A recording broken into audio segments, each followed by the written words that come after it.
Praise the lord. సర్వలోకనాథుడైన యేసుక్రీస్తు అత్యున్నత నామములో, ఆయన నామమును బట్టి ప్రతి స్థలములలో ప్రార్థించు వారికి శుభము కలుగును గాక. ఈ దినపు యేసయ్య జీవపు మాట ఆదికాండం 35వ అధ్యాయం 11వ వాక్యభాగం. నేను సర్వశక్తిగల దేవుడను. యేసయ్య మీదని ఆనుకొని ఆధారపడి అన్ని విషయములలో ఆయన ఆలోచన చేత నడిపించబడుచు ఆత్మీయ పరుగు పందెములో బహుమానము కొరకు పరిగెడుతున్న ఆత్మ సంబంధులారా, మన యేసయ్య సర్వశక్తి గల దేవుడై ఉన్నాడు. ఆయన సర్వశక్తుడు, సర్వశక్తి సంపన్నుడై ఉన్నాడు. ఆయన చెయ్యలేనిది ఏదియూ లేదు. ఆయన సమస్తమును చేయగలవాడు. ఉన్నది లేనట్టుగాను, లేనిది ఉన్నట్టుగాను చేయగల శక్తిగల దేవుడై ఉన్నాడు. తన నోటి మాట ద్వారా సృష్టి యావత్తు కలుగు చేసిన సర్వశక్తిమంతుడై ఉన్నాడు. మారాను మధురముగాను, నీళ్లను ద్రాక్షరసముగాను, చీకటిని వెలుగుగాను, మరణమును జీవముగాను, నీళ్ళ మీద నడవగలిగినవాడు, నీటిని మూటకట్టగలవాడు, నీటిలో రహదారిని కలుగు చేయగలవాడు, సృష్టిని గద్దించి నిమ్మములము చేయగల సర్వశక్తి గల దేవుడు. ఇలా చెప్పుకుంటూ వెళితే సర్వశక్తిమంతుని కార్యాలు ఎన్నెన్నో కదా.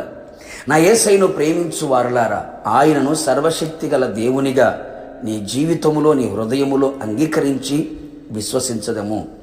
సర్వశక్తి గల దేవునిగా నీ జీవితములో, నీ సంఘములో, నీ కుటుంబములో ఆయన ప్రత్యక్షమాయెను. లోకములో ఉన్న అన్ని శక్తుల కంటే అధికమైన వాడు నా యేసయ్య. నా యేసు ఎదుట ఏ శక్తి నిలువలేదు అనే సంగతి గుర్తెరిగి ఆ సర్వశక్తి గల దేవునికి నీ హృదయములో ప్రతిష్ఠించుకొనుము. నీవు ఆ సర్వశక్తిమంతుని వైపు నీ హృదయమును, నీ మనస్సును నీవు త్రిప్పవలెను. నీవు ఆయన వైపు పూర్తిగా తిరగవలెను.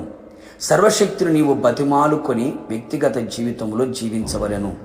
ఆ సర్వశక్తుని యొక్క సన్నిధిలో నిందారహితముగాను జీవించే అనుభవంలోనికి మనము రావలేను. ఆయన చాటున నివసించే వారిగా మనము మరుగై ఆయనే మన జీవితంలో బయలుపరిచే అనుభవంలో ఉండవలెను. అప్పుడే సర్వశక్తి గల దేవుడు నీవు అంగీకరించి ఉన్నావని తెలుసుకొనవలెను. అప్పుడు సర్వశక్తిమంతుడైన దేవుడు నీకు తోడై ఉండును. నీ పిల్లల భవిష్యత్తు ఆశీర్వాదకరంగా ఉంచును.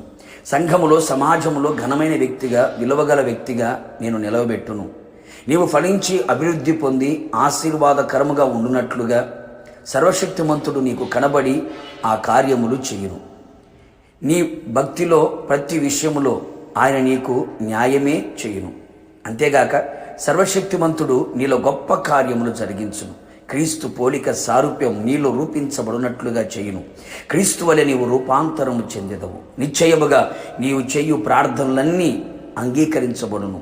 కావున నా దేవుని ప్రియులారా, సర్వశక్తిమంతుడైన దేవుని మన జీవితంలో ఆహ్వానించి ఆ సర్వశక్తిని యొక్క కార్యములన్నీ మనం అనుభవిస్తూ ఆయన మహిమగల రాకడ కొరకు సిద్ధపడెదము. ప్రార్థన.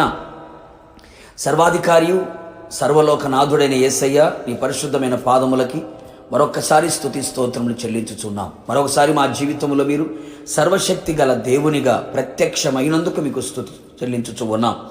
ఇంతవరకు అనేకులు ప్రభువా మీ శక్తిని గుర్తెరగలేని స్థితిలో ఉన్నారేమో, వారికి మీరు సర్వశక్తి గల దేవునిగా ప్రత్యక్షమని ప్రార్థించుచు ఉన్నాం. ప్రతి ఒక్కరు విశ్వసించున్నట్లుగా కార్యాలు చేయండి. సర్వశక్తిమంతుడా, మా జీవితంలో మీరు చేయబోతున్న గొప్ప కార్యముల కొరకు స్తోత్రాలు. మీ ఆశీర్వాదము కొరకు స్తోత్రాలు. మా జీవితంలో ఫలమును, అభివృద్ధిని కలుగు చేయబోతున్నందుకు స్తోత్రాలు.